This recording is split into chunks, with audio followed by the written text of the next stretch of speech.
बड़ा प्रसंग, बड़ा उदाहरण युक्त है।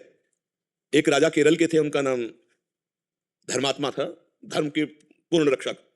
अन्य 4-5 राजाओं ने मिलकर चढ़ाई कर दी और उनको पता नहीं था। धार्मिक राजा थे, उनको पता नहीं था। और उनके संतान हुई थी, उस संतान का नाम रखा गया था चंद्रहास।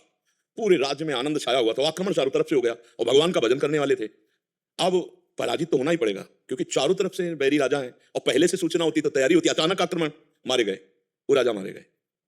अब रानी ने देखा कि पूरे महल पर आक्रमणकारी आ गए, तो दासी से पैर पकड़ा, कहा तू ही बचा सकती है मेरे बेटे को, भगवान तुझे सामर्थ्य दे। और महल में काट मार मचाए हुए थे, कोई भी वंश का नहीं बचना चाहिए।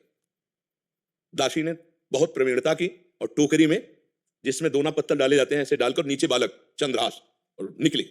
सैनिकों का क्या है, तो ऊपर से ऐसे दिखाया दोना पत्थर, उनका निकलने दो, ये तो दासी है, राज परिवार का कोई नहीं बचना चाहिए।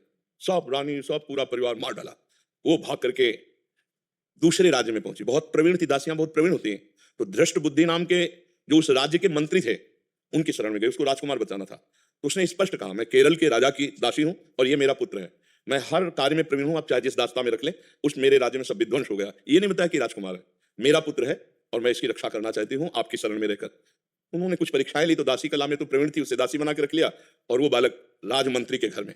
भगवान जिसकी रक्षा करते हैं, ध्यान से सुनते रहो, भगवान किस हालत में पहुंचा दिया कि बिल्कुल मिटिया मिट। अब देखो उनकी उन्नति। अब एक दिन दृष्ट बुद्धि की पुत्री थी, उसका नाम था विषया। वो उसका जन्मदिन उत्सव मना रहे थे, तो बड़े बड़े विद्वान सब आए हुए थे। तो पुत्री का हाथ दिखाया, तो विद्वानों ने ऐसे रेखा देखी और लड़के को देखा खेलते हुए, चंद्रहास जी को। तो उनका इसका पति तो ये होगा। तो एकदम अपमान लगा ना, राज्य मंत्री और उस दासी पुत्र। तो उस समय तो कुछ नहीं बोला, जैसे सब सभा गई, सो जल्लाद बुलाए और कहा इसको काट के फेंक दो जंगल में जाके।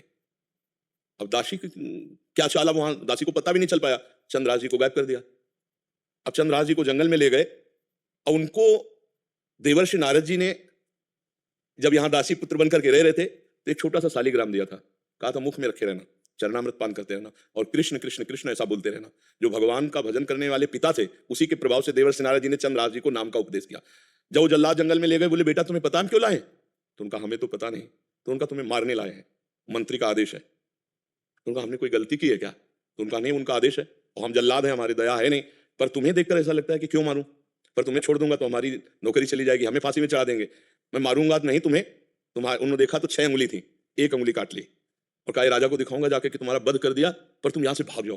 तो काटने से खून निकला, वो वहीं मूर्छित होकर गिर गए, कृष्ण कृष्ण कृष्ण कृष्ण कृष्ण। और वो जल्लाद वापस अंगुली दिखाए कि मैं उनको मार डाला। हुमा नाम का एक पंक्षी होता है पहाड़ में, वो परम पवित्र, अगर अपने पंख कर ले तो राजलक्ष्मी उसके चरणों में आ जाए। वो आकर के बैठ गया चंद्रहास जी के ऊपर। हुमा नाम का पंक्षी ये पहाड़ों में होता है, भगवत प्रदत्त किसी भाग्यशाली के ऊपर उसका। अब वो अपनी छाया में उनका वो मूर्छित बेहोश, कोई जंगली पशु ने अटैक नहीं किया चंद्रहास जी पर। इतने में चंदनवती नाम के राज्य का छोटा राजा, दृष्ट बुद्धि जो बादशाह के मंत्री थे, उनके यहां उत्तर देने जा रहा था। तो उसने बहुत आराधना की थी लेकिन पुत्र नहीं हुआ था। तो रास्ते में दृष्टि गई कि हुमा नाम का पंक्षी किसको घेरे हुए। तो जब गए तो देखा चंद्रहास जी सुंदर राजकुमार और अंगुली कटी हुई, तुरंत पट्टी बांधी और लेकर के वापस चले गए। वहां नहीं गए कर देने, बड़ा उल्लास मनाया कि भगवान ने तो, हमने इतनी आराधना की, हमारे पुत्र नहीं हुआ, लेकिन भगवान ने पुत्र दिया, मैं इसे राजकुमार पदवी देता हूं। छोटा राजा अपने राज्य का राजकुमार बना करके पालन पोषण किया और 10 वर्ष हो गए। वो कर देने नहीं गया बादशाह के यहाँ। तो बादशाह ने दृष्ट बुद्धि से कहा चंदनवती नगर का राजा कर देने नहीं आया, जाओ यदि वहां सम्मान पूर्वक कर दे तो ठीक है, नहीं उनका विनाश कर दो। मंत्री पूरे परिकर सहित आक्रमण किया। तो चंदनवती राजा का ऐसा वैभव था, तो जब से चंद्रहास जी उनके यहाँ राजकुमार बने, उनको डर ही नहीं था, क्योंकि चंद्रहास जी भगवान का भजन करने वाले। तो दृष्ट बुद्धि नजदीक आया और कहा कर दे दो, नहीं तो युद्ध करो। तो उनका वैसे युद्ध की जरूरत नहीं, पर हम तुम्हें कर नहीं देंगे, हम समर्थ राजा है। चंद्रहास जी ने इशारा किया कि विरोध नहीं। चंद्रहास जी ने कहा कि हम स्वयं कर देने के लिए तैयार हैं, आप शांत रहिए। उसकी दृष्टि में दृष्टि मिली, तो उसने ये वही बालक है, क्योंकि नेत्र इसके वही है जो उनके घर में राजा दासी पुत्र बल करके। तो चंदनवती के नरेश से कहा कि तुमने इस बालक को कहां पाया? तो उन्होंने पूरी बात सुनाई। तो उन्होंने कहा फिर तो जो प्रारब्ध है वो होके रहेगा, ये मेरी बेटी का दूल्हा, अरे इसको मैं दूल्हा नहीं बनने दूंगा। उसने कहा मैं कर माफ करता हूं, केवल तुम एक बार बादशाह के सामने जाओ, पहले तुम नगर में जाओगे हमारे घर, वहां तुम्हारा स्वागत होगा और इसके बाद तुम बादशाह के पास जाओगे। कहा स्वीकार है। राजा को मना लिया चंदनवती नरेश को कि महाराज आप चिंता मत कीजिए। और पहले था कि अगर पत्र लिख दिया जाए, तो जिसके लिए लिखा जाता था धर्म कहता था बीच में खोल के नहीं पढ़ना, उन्हीं के वध के लिए उन्हीं को पत्र लिखा। और उनके जो बेटे थे उनको लिखा कि बेटा ये पुरुष जिसको मैं भेज रहा हूं, जाते ही विष दे दिया जाए, जाते ही भोजन में विष, हलाल, तुरंत मर जाना चाहिए। तो उन्होंने ऐसे खोस लिया मुकुट के साइड में और गए।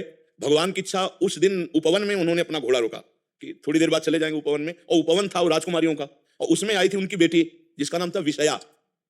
खेल खेल में देखा कि कोई राजकुमार ऐसे विश्राम कर रहा है मेरे राज्य में, नजदीक गई, चिट्ठी देखी, चिट्ठी निकाली, खोली, लिखा था कि जाते ही विषया विष दे देना, जाते ही विष दे देना। तो पिताजी की बुद्धि खराब हो गई, इतना सुंदर राजकुमार, इसको विष दे देंगी, उसका नाम विषया था, तो विष के आगे केवल या बना ली थी, तो काजर की रेख से जो दूब का ऐसे लेके वैसे काजर करके या बना दिया, विषया, जाते कुछ बिना बेचारे जाते ही विषया दे दे, और खोज दिया, चली गई।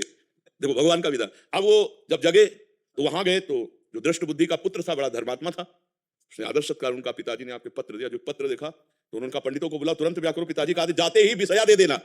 अब बेटी से ब्याह हो गया, 2-4 दिन हुए, कोई सूचना नहीं पहुंची, तो दृष्ट बुद्धि ने कहा मामला क्या है। वो जब लौट के आए तो बड़ा पूरा नगर सजा था, उत्सव हुआ। उनका क्या उत्सव? बोले आपकी बेटी का ब्याह हो गया। किससे? बोले आपने राजकुमार भेजा था। अब उनको समझ में आया कि प्रारब्ध इतना बलवान होता है। जब घर के अंदर गए तो देखा बेटी, और तो उसने कहा तुम्हें जिंदा तो नहीं रहने दूंगा, मन में सोचा चाहे बेटी भी दवा रहे। 4 जल्लादों को बुलाया और कहा देवी के मंदिर में जाओ, और उसे कहा बेटा अब तो दामाद हो गए हो तुम, पहला पूजन हमारे यहाँ देवी का होता है, अकेले जाया जाता है। उनको भय तो था नहीं, भगवान के तो भक्त थे। बोले आप पूजन करके आओ, बहुत प्रसन्नता हुई कि आप जैसा दामाद। और अंदर से जल रहा था, और उधर 4 जल्लाद लगा दिए देवी के मंदिर में। अब ये अकेले देवी के मंदिर में, और इधर जो बादशाह था, बादशाह से पंडित लोग विचार के कह रहे हैं कि इस समय यदि आप राजगद्दी पर बैठेंगे तो अकाल पड़ जाएगा, आपका विनाश हो जाएगा। इस समय कोई दूसरा तत्कालीन राजा होना चाहिए, कुछ क्षण के लिए ही चाहे। तो उनका कौन हो सकता है? तो वहां दृष्ट बुद्धि के जो बेटे थे वो वहां किसी कार्य से, उन्होंने कहा हमारे जीजा ऐसे हैं, बड़े तेजस्वी प्रतापवान, आप देखेंगे, तो उनका इसी समय लाओ। तो वो दौड़े, पूछा कि कहां है? बोले देवी पूजन करने के बाद से ही पता चला। वो दौड़ के गए, बोले देवी पूजा हम कर लेंगे, तुम जाओ, बादशाह बुला रहा है। अब ये जो मंदिर पहुंचे उसे काट के फेंक दिए गए, और वो बादशाह के पास गए, बादशाह ने तत्काल ताज रख दिया। दृष्ट बुद्धि को बुलाया कि नए राजा के स्वागत के लिए आप आइए। अब वो तो बादशाह है, सामने जो पहुंचे तो दृष्ट बुद्धि कांप गए। इशारे से पूछा कि हमारे पुत्र कहां है? बोले देवी पूजन वाले। बोले वो तो मार डाला गया होगा। पता लगा तो मार डाला गया। तब वो जाको राखे साइयां, मार सके न कोई, बादशाह बना ना।